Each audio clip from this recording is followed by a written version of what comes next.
The equipment operating range is an important concept for installers and designers.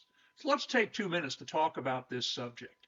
The equipment operating range requirements are set forth in NFPA 72. NFPA 72 states the operating requirement range for all fire alarm equipment and separately states special requirements for smoke detectors.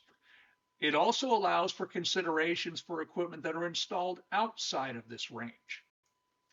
72 Chapter 10 states the requirements that all fire alarm equipment are required to meet, which include 85 to 110% of nameplate voltage.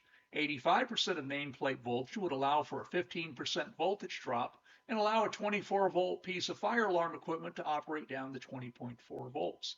The ambient temperature ranges between 32 and 120 degrees Fahrenheit, and the relative humidity cannot be above 85%.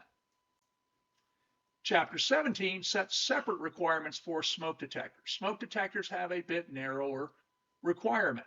Smoke detectors require an environment that is 32 to 100 degrees Fahrenheit, not up to 120, humidity less than 93%, and an air velocity less than 300 feet per minute.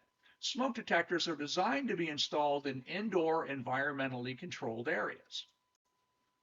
NFPA 72 also allows for you to provide provisions and protection for equipment that is installed in unsuitable locations. For example, if we're installing a control panel outside, we can put it in a protective enclosure that keeps it protected from humidity and from temperature.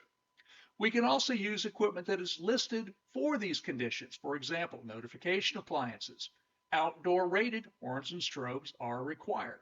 And in the case of smoke detectors, the code permits us to use heat detectors instead of smoke detectors when the environment is not suitable for a smoke detector.